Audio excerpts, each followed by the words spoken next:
सुखमयी कह सकते हैं, आनंदमयी कह सकते हैं, क्योंकि आज एक हमारे देश के कह सकते हैं कि एक अमूल्य रत्न कहते हैं कि जिसकी कोई कीमत ना हो, ऐसे शख्स का आज जन्मदिन है, जिनको हम लोग आज खुशी खुशी सुबह से बहुत सारा साफ सफाई करके सब कुछ करके हम लोगों ने उनका जन्मदिन अभी मनाया। ठीक है, उनका नाम है भीमराव अंबेडकर जी, जिनको सब बाबा साहब भी कहते थे, है ना। तो आज जो है ऐसे शख्स का जन्मदिन है जिन्होंने हमें बोलने का क्या है हक दिया, हमें कोई भी काम को करने का जो ये पावर है ना ये दिया हमको। कैसे दिया ये हम लोग जानेंगे आज। एक चीज जानते हो आप लोग, जब आप कबड्डी खेलते हो या क्रिकेट खेलते हो तो आप लोग को लगता है कि कुछ समय के बाद ये आउट हो गया, है ना, उसने एक पॉइंट ले लिया, है ना, वो क्रिकेट में आउट हो गया। या नियम जानते हो कि जब कोई बॉलर बॉल फेंकता है और विकेट में लग जाता है तो कहते हैं कि आउट हो गया।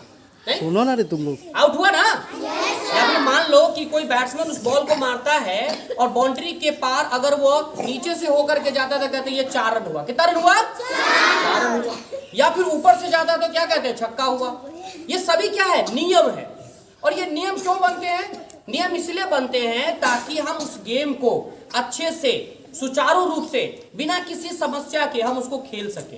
नहीं, हम अपने जीवन में हर वो एक चीज करते हैं जिसमें हम जीवन में क्या होता है कि नियम को लगा के रखते हैं। मान लीजिए कि अगर आप लोग स्कूल आते हैं, ठीक है, आप लोग स्कूल आते हैं, आप लोग पूरे यूनिफॉर्म में आ रहे हैं, समय पे स्कूल आ रहे हैं, है ना, जैसे कैसे बात करना है, किनको क्या कहना है, किस टाइम में आना है, कैसे बैठना है, कैसे असेंबली में खड़ा होना, सबका एक नियम है।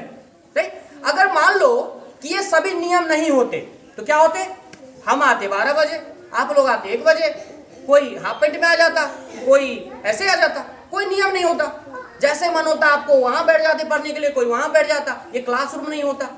तो क्या लगता है कि आप लोग अच्छी शिक्षा प्राप्त कर लेते? यस और नो? नहीं कर लेते। रोड पे जब हम चलते हैं तो गाड़ियां चलती है तो देखते हैं कोई कहता है बाएं से चलो, है ना, हम लोग के गार्जियन हमारे टीचर कहते हैं कि always move towards your left, मतलब अपने बाईं ओर से चले। नहीं, गाड़ियां आपको बीच में जाएंगे तो ठोकर मार देगी। लाइन खींचा रहता है रोड पे, रेड सिग्नल, क्या ग्रीन सिग्नल, येलो सिग्नल, ये सभी है। पता है ये सब क्या है? ये सभी नियम है। जीवन को अगर आप चाहते हो कि सही तरीके से जिए तो ये सारे नियम को फॉलो करना होता है ना।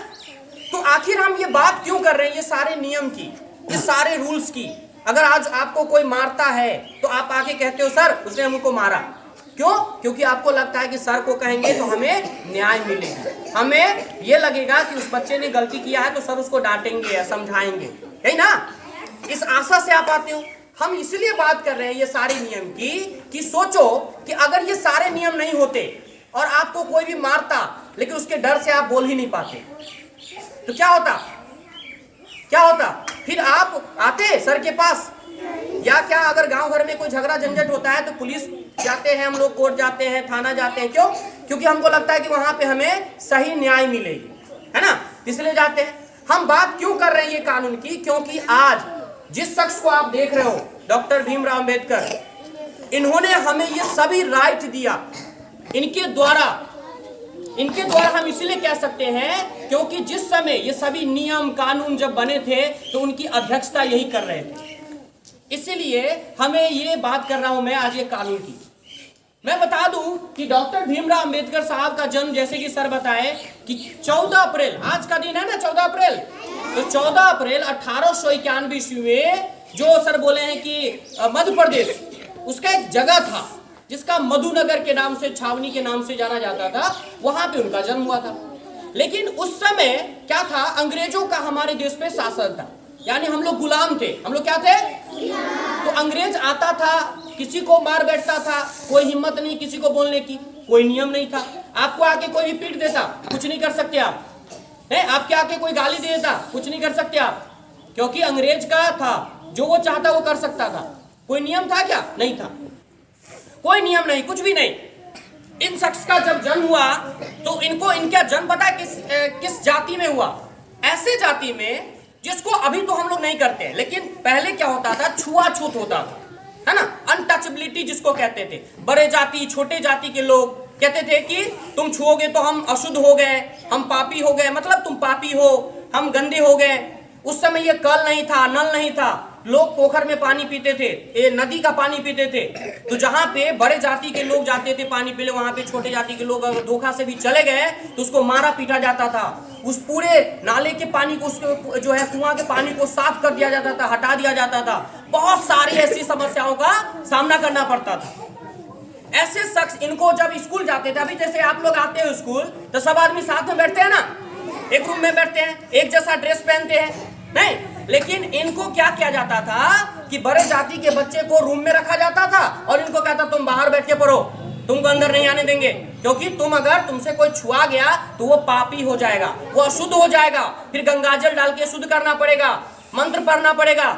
इनको इतना प्रताड़न दिया जाता था, कहता था तुम ग्राउंड की सफाई करो, ये करो, वो करो, है ना। मतलब गंदे तरीके से बात किया जाता था इनके साथ। ये चाहते थे, पता है, इसके बावजूद भी ये पढ़ने में सबसे अव्वल थे। अव्वल मतलब बहुत ही तेज थे, बहुत ही दिमाग बुद्धिमान थे। इन्होंने कहा ठीक है कोई बात नहीं, ये पढ़ना शुरू किए, पढ़ते पढ़ते थोड़ा आगे बढ़े, मैट्रिक इंटर किए, नॉलेज आ गया। अब इन्होंने डिसाइड किया कि जिस समस्या का सामना हमने किया, छुआछूत का, ये अछूत वाला जो बात थी, और जो छोटे कस्बे को, छोटे जाति के लोग हैं, जो नीचे गरीब है, उनको हम आगे बढ़ाएंगे, उनको पढ़ाएंगे, लिखाएंगे, उनको समझाएंगे कि आप जीवन में बहुत कुछ कर सकते हो, आप किसी से कम नहीं हो। इन्होंने प्रण ले लिया कि हम करेंगे। लेकिन उस समय क्या था, अंग्रेज का शासन था, हम लोग ज्यादा कुछ कर नहीं सकते थे। उस समय पूरे देश में क्या चल रही थी, क्रांति, मतलब भारत को आजाद कराने की क्रांति पूरे देश में था कि हम आजाद होंगे। जगह जगह लड़ाइयां हो रही थी, पूरे देश में लड़ाइयां, अंग्रेजों से हम लोग लड़ रहे थे, हमारे महात्मा गांधी जी ये सब जो थे सब लड़ाइयां लड़ रहे थे। फाइनली क्या हुआ कि उनकी परिश्रम कामयाब हुई और 1930-32 ईस्वी में अंग्रेजों ने कहा कि ठीक है हम आपको स्वतंत्रता दे देंगे। लेकिन जब उन्होंने स्वतंत्रता देने की बात कही तो कहा कि लेकिन नियम मेरा ही रहेगा। अब सोचो कि आप लोग को हम कह दें कि तुम लोग जाओ क्लास में, लेकिन सारा नियम मेरा रहेगा, तो बेकार है ना। जब सब कुछ आप लोग कर ही नहीं सकते कुछ भी, तो बेकार है नियम। तो इन्होंने डिमांड किया 1934 ईस्वी में, एम.एन. रॉय करके व्यक्ति थे, उन्होंने कहा नहीं, we want our own constitution, हमें अपना संविधान चाहिए। फिर ये बात थोड़ा बढ़ती गई, है ना।